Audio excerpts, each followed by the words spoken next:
வணக்கம், என்னுடைய பேர் தினேஷ். நான் ஒரு எலக்ட்ரானிக் பிஸ்னஸ் பண்ணுறேன். நான் நம்ம ராஜேஷ் இன்னோவேஷன் சேனலுடைய ஒன் ஆஃப் த சப்ஸ்கிரைபர். என்னோடய லைஃப்பில் ஒரு கொடைக்கானல் ட்ரிப் மறக்க முடியாத ஒரு ட்ரிப். அந்த ட்ரிப்பில் எனக்கு ஆக்சுவலி பிரேக் ஃபெயிலியர் ஆயிடுச்சு.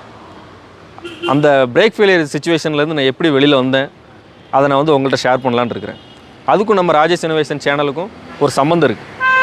பிகாஸ் நான் அந்த ட்ரிப்புக்கு போகிறதுக்கு முன்னாடி எனக்கு அவ்வளோவா கார் ஓட்டுற எக்ஸ்பீரியன்ஸ் கிடையாது. ஆனால் நாங்கள் போயிட்டோம். அது போகிறதுக்கு முன்னாடி நம்ம சேனல்லேருந்து நான் ஒரு வீடியோ பார்த்துட்டு போயிருந்தேன். அதுதான் என்னுடைய லைஃப்பை இப்போ நான் சேவ் பண்ணி நான் உங்கள் முன்னாடி நிற்கிறதுக்கு ஒரு பெரிய காரணம். அந்த எக்ஸ்பீரியன்ஸ் உங்களுக்கும் தெரியணும் அப்படிங்கிறத நான் தெரிவிச்சுக்கிறேன். அதுக்காக தான் இப்போ நான் உங்கள்கிட்ட பேசிக்கிட்டு இருக்கிறேன். என்ன ஆச்சு அப்படின்னா, ஹில்ஸ் போயாச்சு, என்ஜாய் பண்ணியாச்சு. இப்போ ரிட்டன் வந்துக்கிட்டு இருக்கும்போது ஒரு கட்டத்தில் எனக்கு பிரேக் பிடிக்கலை. பிரேக் பெடலை நான் ட்ரை பண்ணி மிதித்து பார்க்க ஃப்ரீயாக போகுது. அப்படியே ரொம்ப ஷாக்காகி உள்ளுக்குள்ளேயே கத்த ஆரம்பிச்சிட்டேன். என் பக்கத்தில் இருக்கிற ஃப்ரெண்ட்ஸ்லாம் ரொம்ப பதறிட்டாங்க. அந்த டைமில் என்ன பண்ணேன்னா, அந்த வீடியோ நான் பார்க்க போய் எனக்கு ஹெல்ப் ஆச்சு. சடனாக கியரை டவுன் பண்ணி கிளச்சிலேருந்து நான் காலை எடுத்துட்டேன். லைட்டாக அப்படியே ஒரு ரேஸ் ஆகி போய் நின்றுச்சு. அப்படியே ஹேண்ட் பிரேக் போட்டு ஒரு சைடாக போய் நான் நிப்பாட்டினதுக்கப்புறம் அந்த சுச்சுவேஷன் தான் நான் உங்கள்கிட்ட ஷேர் பண்ணணுங்கிறத சொல்கிறேன். இன்கேஸ் ஆனால் என்னெல்லாம் ஆகும் அப்படிங்கிறத நான் லைவாக எக்ஸ்பீரியன்ஸ் பண்ணேன். அதனால் நான் உங்கள்கிட்ட சொல்கிறேன். அந்த டைமில் அப்படியே நான் ஸ்டன் ஆகி நின்றுட்டேன். போய் ஹெசார்ட் வார்னிங் லைட்டை போட்டுட்டு ஒரு நிமிஷம் என்ன பண்ணணுன்னே தெரியாமல் தான் ரோட்டில் நின்றுட்டேன். 5 பேர் இருக்கிறோம், போய்கிட்டே இருக்கிறோம், வளைவுகள் வந்துக்கிட்டே இருக்குது, இறங்கிக்கிட்டு இருக்கோம். திடீர்னு பிரேக் பிடிக்கலை. இன்கேஸ் அந்த வீடியோ நான் பார்க்கலன்னு வைங்களேன், அந்த பதட்டத்தில் 2 கையை நான் தூக்கியிருப்பேன். என்ன வேணாலும் நடந்திருக்கலாம். ஆனால் அந்த சுச்சுவேஷன் நாங்கள் தாண்டி இப்போ வந்துட்டோம். அதன் பேரில் தான் ராஜேஷ் அண்ணனுக்கு நான் கால் பண்ணி இப்படி ஆயிடுச்சு, என்ன பண்ணலாம் அப்படின்னு சொல்லும்போது அவர் சொன்னாப்புல, ட்ரம்மை போய் கை வச்சு பாருங்கள், ட்ரம்மை ஹீட்டாக இருக்குதா அப்படின்னு கேட்டாங்க. ஆமாம் பிரதர், கையை பக்கத்துலேயே கொண்டு போக முடியல, ஒரு மாதிரி ஸ்மெல் வருது, ரொம்ப ஹீட்டாக இருக்குது அப்படின்னு நான் சொன்னேன். அதுக்கப்புறம் அவங்க சொன்னாங்க, நீங்கள் பிரேக்கை ரொம்ப அப்ளை பண்ணி வந்திருப்பீங்க, அதனால் பிரேக் ரொம்ப ஹீட்டாக இருக்கும். கொஞ்சம் நேரம் கழித்து நீங்கள் ட்ரை பண்ணி பார்த்தீங்கன்னா ஒருவேளை எடுக்கிறதுக்கு வாய்ப்பு இருக்குது. அப்படி இல்லை அப்படின்னா நீங்கள் ஹெல்ப்லைன் நம்பர் தரேன், நீங்கள் வேணால் ட்ரை பண்ணி பாருங்கள் அப்படின்னு சொன்னாங்க. ஏன்னா அந்த சுச்சுவேஷன் நடக்கும்போது மணி 5 இருக்கும். மொபைலில் டவர் அவ்வளோவா இல்லை, சிக்னல் இல்லை. 5 வாட்டி கால் பண்ணால் ஒரு வாட்டி தான் போகுது. நீங்கள் நல்லா யோசிச்சு பாருங்களேன். நாங்கள் பசங்க, இதே ஒரு ஃபேமிலியாக வந்திருந்தால் எவ்வளோ ஸ்ட்ரகிளாக இருப்பாங்க. அதுக்காக தான் நான் உங்கள்கிட்ட சொல்கிறேன். அந்த டைமில் இருட்ட ஆரம்பிச்சிருச்சு. ரொம்பவே எனக்கெல்லாம் பயம் வர ஆரம்பிச்சிருச்சு. ஹெசார்ட் லைட் மட்டும்தான் இருக்குது. சரியான கார்னர் டேர்னிங் அது. லைட்டிங் செய்கிறத பொறுத்து தான் பின்னாடி வர்றவங்க எங்களை பார்த்து ஒதுங்கி போகிறாங்க. அதுக்கப்புறம் அண்ணன் சொன்ன மாதிரியே ஒரு 1.5 மணி நேரம் கழித்து பார்த்தீங்கன்னா பிரேக் கொஞ்சம் மெதுவாக பிடிக்க ஆரம்பிக்கும்.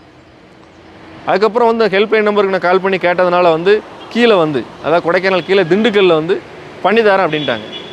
ஸோ நான் அவர்கிட்ட சொல்லிவிட்டு காரை எடுத்துகிட்டு நாங்கள் போகிறோம். மிட் நைட் 1:30 மணிக்கு எங்களுக்கு அதை ரெடி பண்ணி கொடுத்தாங்க. ஓப்பன் பண்ணி பார்க்கும்போது என்ன ஆயிடுச்சுன்னா, டிஸ்க் இருக்குது பார்த்தீங்களா, டிஸ்க்கு நல்லா ஸ்க்ரோலாக இருந்துச்சு. அப்போ அவங்க எதுக்காக இப்படி நடந்திருக்கும்னா அப்படின்னு அவங்கள்ட்ட கேட்கும்போது அங்கே உள்ள டெக்னீஷியன் என்ன சொல்கிறாங்கன்னா, நீங்கள் பிரேக் ரொம்ப அப்ளை பண்ணியிருப்பீங்க, ஸோ டிஸ்க்கு ஸ்க்ரோலாக இருக்குது அப்படின்னு சொன்னாங்க. இதுக்கு முன்னாடி இப்படிப்பட்ட ஒரு அனுபவம் எனக்கு கிடையாது. நான் அதனாலே ரொம்பவே பயந்து போயிட்டேன். இந்த சம்பவம் ஒரு பக்கம் முடிஞ்சிருச்சு. நானும் 1:30 மணிக்கு அந்த வேலையெல்லாம் முடிச்சதுக்கப்புறம் நாங்கள் எங்கள் ஃப்ரெண்ட்ஸ்லாம் ஊருக்கு வந்துட்டோம். நெக்ஸ்ட் மார்னிங் நான் ராஜேஷ் அண்ணனுக்கு மறுபடியும் கால் பண்ணுறேன். பிரதர், இந்த மாதிரி ஒரு சம்பவம் நடந்துச்சு, இன்னும் நான் உங்கள்கிட்ட காரை பற்றி நான் கொஞ்சம் டீட்டெயில்ஸ் தெரிஞ்சுக்கலான்னு ஆசைப்பட்றேன், உங்க கூட நான் ட்ராவல் பண்ணலாமான்னு கேட்குறேன். அப்போ பிரதர் ஓ எஸ், நீங்கள் வரலாம் அப்படின்னு சொல்கிறாங்க. அதன் பேரில் தான் அவர் கூட நான் கொஞ்ச நாள் நான் ட்ராவல் பண்ணி இப்போ ஃபைனலாக எங்கே வந்திருக்கோம்னா அந்த ஊட்டி பயணத்துக்கு என்னுடைய கார்லேயே நான் பிரதரோடு வந்திருக்கிறேன். இப்போ டவுன்ஹில் பார்ட் பொசிஷன் எடுக்கும் பொழுது என்னுடைய எக்ஸ்பீரியன்ஸ் நான் உங்கள்கிட்ட ஷேர் பண்ணணும் அப்படிங்கிறதுக்காக நான் இப்போ நான் உங்கள்கிட்ட எவ்வளோ டீட்டெயில்ஸ் சொல்லியிருக்கிறேன். ஓகே, தினேஷ் பிரதர் கொடைக்கானல் ஹில்ஸில் அவருக்கு ஏற்பட்ட அனுபவத்தை நம்ம கூட ஷேர் பண்ணார். இந்த மாதிரி ஹில்ஸில் பார்த்தீங்க அப்படின்னா பல பேருக்கு இந்த மாதிரி சம்பவங்கள் நடந்திருக்கும். ஏன் அப்படின்னா, அந்த பிரேக் எப்படி அப்ளை பண்ணணும் அப்படின்னு தெரியாமல், எந்த கியரில் போகணும் அப்படின்னு சரியாக தெரியாமல் தான் இந்த பிரச்சனைகள் வருது. பொதுவாக டவுன்ஹில் இறங்கும்போது பார்த்தீங்க அப்படின்னா எப்போவுமே லோ கியரில் தான் இறங்கணும், ஹை கியரில் இறங்கக்கூடாது. எல்லோரும் என்ன தப்பு பண்ணுவாங்க அப்படின்னா, சிலர் பார்த்திங்கன்னா நியூட்ரலில் இறங்குறாங்க. அதெல்லாம் எவ்வளோ பெரிய தவறு தெரியுமா? அதாவது பெட்ரோலையோ டீசலையோ சேவ் பண்ணணும் அப்படின்னு நினச்சிட்டு அப்படியே நியூட்ரலே இறக்குறாங்க. இது டோட்டலாகவே ஒரு 100% ஆபத்தோடு இறங்குறோம் அப்படின்னு அர்த்தம். அதாவது வண்டியோட மொத்த எடையும் பார்த்தீங்கன்னா என்ஜினோட சப்போர்ட் இல்லாமல் கீழே இறங்கிட்டே இருக்கும் இல்லையா, அப்போ நீங்கள் வந்து பிரேக் பிடிக்கும் பொழுது அந்த பிரேக் வந்து நிற்காது. எப்போவுமே பார்த்தீங்கன்னா நீங்கள் வந்து லோ கியரில் தான் இறங்கணும். ஃபஸ்ட்டு செகண்டு, சில இடங்களில் மட்டும்தான் தேர்டு தேவைப்படும் நல்லா ஃப்ரீயாக இருந்துச்சுன்னா. மற்றபடி பார்த்தீங்கன்னா ஃபஸ்ட்டு செகண்டு தான். இந்த மாதிரி போகிறத தவிர்த்துட்டு இவங்க என்ன பண்ணிடுறாங்கன்னா ஹை கியரில் போயிடுறாங்க. அதனால தான் இந்த மாதிரி பெரிய விபத்துகள் வந்து ஏற்பட்டுருது. இப்போ இந்த இடத்துல கூட பார்த்தீங்க அப்படின்னா தினேஷ் பிரதர் சொன்ன மாதிரி அவர் என்ன மிஸ்டேக் பண்ணியிருக்காரு அப்படின்னு அவர்கிட்ட கேட்டப்போ என்ன சொன்னார் அப்படின்னா, நான் வந்து தேர்டு ஃபோர்த்தில் இறங்கி வந்துகிட்டே இருந்தேன். நான் வந்து ஃபஸ்ட்டு செகண்ட் வந்து சின்ன இடங்களில் மட்டும்தான், பெரும்பாலான இடங்களில் நான் தேர்டு ஃபோர்த்து இறங்கி வந்து ஸ்பீடாக வந்துட்டு இருந்தேன். டேர்னிங்லாம் பார்த்தீங்க அப்படின்னா அப்படியே நான் பிரேக் அப்ளை பண்ணியே வருவேன் அப்படின்னு சொன்னேன். அப்போவே நான் புரிஞ்சுக்கிட்டேன், அப்போ வந்து பிரேக் வந்து அதிகமாக உபயோகப்படுத்தப்பட்டிருக்கு. நல்லா பிரேக் வந்து ஹீட் ஆகி அந்த பிரேக் வந்து பிடிக்காமல் போயிருக்கு. இதுதான் இந்த சம்பவம் நடந்திருக்கு. அப்போது அந்த இடத்துல அவர் வந்து எனக்கு ஃபோன் பண்ணி கேட்கும் பொழுது ரொம்பவே பேனிக்கோடு இருந்தார், ரொம்ப பயந்து போய் இருந்தார். அப்போ நான் சொன்னேன், ரொம்ப பயப்படாதீங்க, வண்டியை வந்து ஃபுல்லாக லெஃப்ட்டில் ஒதுக்கிட்டீங்களா அப்படின்னு கேட்டேன். ஆமாம் ஒதுக்கிட்டேன் அப்படின்னாரு. ஹசார்டு வார்னிங் லைட் போட்டிங்களா அப்படின்னா போட்டுட்டேன் அப்படின்னாரு. ஓகே, ஒன்றும் நீங்கள் பயப்பட வேண்டிய அவசியம் இல்லை, அந்த ஒரு 2 hours வந்து வெயிட் பண்ணி பாருங்கள். ஒருவேளை வந்து அது கொஞ்சம் கூலான பிறகு பிரேக் வந்து பிடிக்க ஆரம்பிக்கும். அப்படி ஆரம்பிச்சது அப்படின்னா உங்களால் இறங்க முடிஞ்சால் ஸ்லோலி இறங்கிடுங்க, இல்லை அப்படின்னா ஹெல்ப்லைன் நம்பர் தரேன், அதில் வந்து நீங்கள் கேட்டு உங்களுக்கு வந்து பண்ணி கொடுத்துருவாங்க அப்படின்னு சொன்னேன். அதே மாதிரி ஒரு 2 hours கழித்து பார்த்தீங்க அப்படின்னா அந்த பிரேக் வந்து கொஞ்சம் பிடிக்க ஆரம்பிச்சிருச்சு. அவங்க கீழே போயிட்டு சர்வீஸ் பண்ணி எடுத்துட்டாங்கன்னு வைங்களேன். இப்போது இந்த இடத்துல அவர் ஒரு விஷயம் சொன்னார், உங்களோட வீடியோ நான் பார்த்து இதை தெரிஞ்சு வச்சுருந்ததுனால நான் வந்து பிரேக் இந்த நிப்பாட்டிட்டேன். அதாவது பிரேக் பிடிக்கலன்னா உடனே டவுன் கியர் பண்ணிவிட்டு உடனே என்ன பண்ணிட்டார் அப்படின்னா ஹேண்ட் பிரேக் போட்டுட்டாங்க. ஒருவேளை அந்த விஷயம் எனக்கு தெரியாமல் இருந்திருந்தால் என் லைஃப் என்ன ஆயிருக்கும். அதனால் நீங்கள் வந்து ஒரு லைஃப் சேவிங் வீடியோவே நான் அதை பார்க்குறேன் அப்படின்னாரு. அப்போ வந்து உண்மையிலேயே என்னுடைய ஒரு வீடியோ வந்து ஒரு நபருக்காவது வந்து உபயோகப்பட்டிருக்கு அப்படிங்கிறதுல வந்து நான் வந்து நிச்சயமாக பெருமைப்பட்டேன். நம்ம வந்து உபயோகமான ஒரு விஷயத்தை நம்ம செஞ்சுருக்கோம் அப்படின்னு சொல்லி எனக்கு ரொம்பவே மனநிறைவாக இருந்துச்சு. அதனால் நான் என்ன சொல்ல வரேன் அப்படின்னா, இன்றைக்கு வந்து டவுன் ஹில்லில் எப்படி ஓட்ட போகிறோம், வண்டியை வந்து கீழே எப்படி ஓட்டணும் அப்படிங்கிறத வந்து உங்களுக்கு நேரடியாக வந்து நான் லைவில் காட்ட போகிறேன் இந்த காரில். இந்த கார் பார்த்தீங்க அப்படின்னா ஒரு தினேஷோட வண்டி தான். அவர் வந்து என்கிட்ட வந்து கேட்டார், இந்த மாதிரி ஒரு மாதம் உங்கள் கூட நான் வந்து ட்ராவல் பண்ணலாமா, ட்ராவல் பண்ணும்போது எனக்கு நிறைய எக்ஸ்பீரியன்ஸ் கிடைக்கும்ல, அதன் மூலமாக நான் டிரைவிங் தெரிஞ்சுக்கிடுவேன், எனக்கு லைஃபே வந்து பாதுகாக்கப்பட்டிருக்கு அப்படின்ற மாதிரி நிறைய நெகிழ்ச்சியான விஷயங்கள் என்கிட்ட பேசினார். அப்போ நான் சொன்னேன், கண்டிப்பாக வாங்க நம்ம ட்ராவல் பண்ணலாம். அப்போ அவர் சொன்னார், என் கார்லேயே நீங்கள் எனக்கு சொல்லிக் கொடுங்க அப்படின்னாரு. ஹில்ஸ்லேயே பார்த்தீங்கன்னா அவர் சில விஷயங்கள் நிறைய கற்றுக்கிட்டாரு. நாங்கள் இந்த ஊட்டியில் வந்த இந்த பிரயாணத்தின் போது நிறைய வீடியோக்கள் ஷூட் பண்ணி அது உங்களுக்கும் நிறைய யூஸ்ஃபுல்லாக இருக்கும் அப்படிங்கிறனால நிறைய வீடியோ வந்து மேக் பண்ணது வந்து எனக்கு ரொம்பவே திருப்தியாக இருந்துச்சு. ப்ளஸ் தினேஷும் பார்த்தீங்க அப்படின்னா இந்த ட்ராவலோட வந்து அவருடைய ஒர்க்கை பார்க்க போயிடுவார். இனிமேல் வந்து நம்மளுடைய தொடர்ச்சியாக நம்மளுடைய சேனலில் அடுத்தடுத்த விஷயங்களை வந்து தொடர்ந்து பாருங்கள், நிறைய விஷயங்களை வந்து நீங்கள் தெரிஞ்சுக்கிடலாம். இப்போ நான் வந்து ஊட்டி டு மேட்டுப்பாளையம் டவுன் ஹில்லில் வந்து போய்கிட்டு இருக்கேன். எப்போவுமே பார்த்தீங்கன்னா மலைப்பகுதியில் ட்ரைவ் பண்ணும் பொழுது உங்களுடைய லேனான இடது லேனை தான் வந்து நீங்கள் எப்போவுமே செலக்ட் பண்ணி போய்கிட்டே இருக்கணும். எந்த காரணத்தை கொண்டும் வலது லேனுக்கு வந்து போகக்கூடாது, ரைட்டில் வந்து போகக்கூடாது. தேவைப்பட்டால் மட்டுமே வலதுக்கு போகணுமே தவிர எப்போவுமே நீங்கள் இடது லேன் தான். அதே மாதிரி நீங்கள் திரும்பும் பொழுது கர்வ்ஸில் வந்து பார்த்தீங்கன்னா ஹார்ன் அடித்து தான் நீங்கள் கண்டிப்பாக திரும்பணும். அதே மாதிரி எல்லாரும் செய்யக்கூடிய ஒரு ப்ராப்ளம் என்ன அப்படின்னா, அவங்க வந்து கியரை கரெக்டாக வந்து ஆப்ரேட் பண்ண தெரியாது. இப்போ நான் வந்து எந்த கியரில் போயிட்டுருக்கேன் அப்படின்னா செகண்ட் கியரில் வந்து போய்கிட்டு இருக்கேன். இது வந்து 9வது கொண்டை ஊசி வளைவு. இப்போ பாருங்கள், நான் அந்த திருப்பத்தில் வந்து அப்படியே லெஃப்ட் லைன் தான் போகிறேன். நான் அவங்களுடைய ஆப்போசிட் அந்த ரைட் லைனில் வந்து நான் போகிறதில்ல. ரைட் லைன் போகிறாங்க அப்படின்னா அதுக்கு ஒரே காரணம் வந்து வண்டி வந்து நீளமாக இருந்துச்சு அப்படின்னா தான் நீங்கள் வந்து வலது பக்கம் போகணும். இப்போ ஒரு பஸ்ஸாக இருந்தால் இல்லை ஒரு பெரிய ட்ரக்காக இருக்கும் பொழுது வந்து அப்படி லெஃப்ட் லைனில் கட் பண்ண முடியாது இல்லையா. அப்போ அவங்க என்ன பண்ணுவாங்கன்னா திரும்பும் பொழுது கொஞ்சம் வலது பக்கம் ஏறி திரும்புவாங்க. பட் கார்களுக்கு வந்து அந்த மாதிரி தேவையில்லை. அப்படின்னால நம்ம எப்போவுமே நம்மளுடைய லேனை வந்து கரெக்டாக பிடிச்சி எப்படி திரும்பி போனீங்க அப்படின்னா கரெக்டாக வரும், எந்த பிரச்சனையுமே இருக்காது. இப்போ கூட நான் என்ன பண்ணிகிட்டு இருக்கேன் அப்படின்னா, நீங்கள் நல்லா தெரியும், நான் வந்து கிளச்சில் கால் வைக்கல, நான் வந்து செகண்ட் கியரில் அப்படியே போய்கிட்டு இருக்கேன். இப்போது இந்த இடத்துல தான் வந்து நிறைய பேர் என்ன பண்ணுவாங்கன்னா, இன்னும் ஸ்பீடாக போகணும் அப்படின்னு சொல்லிட்டு உதாரணத்துக்கு காட்டுட்டா இப்போ தேர்டு போட்டுருவாங்க. இப்போ தான் தேர்டு போட்டிருக்கேன், தேர்டு போட்டால் இன்னும் வண்டி வந்து ஸ்பீட் ஆகிட்டு, இன்னும் ஸ்பீட் ஆகிட்டுனா சிலர் ஃபோர்த்து போட்டுருவாங்க. இப்படி போடுவாங்க, இப்படி போடவே கூடாது, இது டோட்டலி ராங். இப்போ என்ன பண்ணுற பாருங்க, நிறைய பிரேக் அப்ளை பண்ண வேண்டியிருக்கு. ஆக்சுவலாக எப்படி டிரைவ் பண்ணணும் அப்படின்னு சொல்கிறேன். இப்போ நான் வந்து செகண்டில் போயிட்டுருக்கேன். ஓகே, தேவைப்பட்டால் தேர்டு, அவ்வளோதான். இதை தாண்டி நீங்கள் ஃபோர்த்து போகவே கூடாது ஹில்ஸில். இப்போ என்ன நடக்கும் அப்படின்னா, இந்த ஸ்லோ ஆகிட்டா உடனே என்ன பண்ணுறேன் அப்படின்னா செகண்ட் மாற்றிடுறேன். இந்த கேர்வில் வந்து செகண்ட் மாற்றிட்டு கிளச்சில் கால் எடுத்துட்டேன். இப்போ என்ன ஆச்சு அப்படின்னா, என்ஜினும் ஒரு பிரேக்காக செயல்படுகிறது. அதனால் பிரேக்குக்கு வந்து பெரிய அளவில் ப்ரெஷர் இருக்காது. பெடல் பிரேக்கு வந்து ப்ரெஷர் இல்லாமல் என்ஜின், இப்போ ஆக்சுவலி பார்த்தீங்கன்னா என்ஜின் வந்து நான் இப்போ ஆக்சிடென்ட் வந்து கால் எடுத்துட்டேங்க. இப்போ என்ன நடக்குது பாருங்கள், அது பாட்டுக்கு போயிட்டுருக்கு. ஆனால் ஒரு குறிப்பிட்ட வேகத்துக்கு மேலே அது போகாது. ஏன்னா என்ஜின் வந்து ஒரு பிரேக்காக செயல்பட்டு கொண்டிருப்பதால் அது வந்து கீழே ஃபாஸ்ட்டாக வந்து போகாது. இப்போ நான் பிரேக் பண்ணிவிட்டு திரும்பி என்ன பண்ணுறேன், ஓகே செகண்ட்லேயே போகலாம் அப்படின்னா கண்டினியூ பண்ணுறேன் செகண்டில். இப்போ கேர்வில் வந்து ஹார்ன் பண்ணுறேன். இப்போவும் செகண்ட் தான் போயிட்டுருக்கேன். அதே லெஃப்ட் லைனை தான் செலக்ட் பண்ணி போய்கிட்டே இருக்கேன். நான் ரைட் லைனில் ஏறலை. ஸோ ஸ்டில் நான் இன்னும் செகண்ட் கியரில் தான் போயிட்டுருக்கேன். பாருங்கள், நான் பிரேக்கை டச் பண்ணிவிட்டு எடுத்துட்டேன். அதே மாதிரி நீங்கள் டேர்னிங்ஸ்லாம் ரொம்ப ஃபாஸ்ட்டாக டேர்ன் பண்ணிங்க அப்படின்னா வாமிட் சென்சேஷன் வரும். அதே சமயத்தில் ஓரளவுக்கு கம்ஃபர்டபுளாக நீங்கள் போனீங்க அப்படின்னா இந்த வாமிட் ஃபீலிங் அதிகமாக வராது. சிலர் பார்த்தீங்கன்னா அப்படி இப்படின்னு ரொம்ப ஃபாஸ்ட்டாக வந்து டிரைவிங் பண்ணுவாங்க. அது தேவையே கிடையாது. ஓரளவுக்கு ஸ்பீடில், நார்மல் ஸ்பீடில் நீங்கள் போட்டிருப்பாங்க. நிறைய இடத்துல 30 கிலோமீட்டர் ஆவரேஜ் அப்படின்னு போட்டிருப்பாங்க. அந்த ஸ்பீட்லலாம் போனீங்கன்னா கரெக்டாக தான் இருக்கும். சிலர் என்ன பண்ணுவாங்க அப்படின்னா ஹில்லே பார்த்தீங்கன்னா பயங்கரமாக 80 கிலோமீட்டர் ஸ்பீடெல்லாம் தாண்டி போகிறாங்க. செகண்ட்லேயே இருக்குது.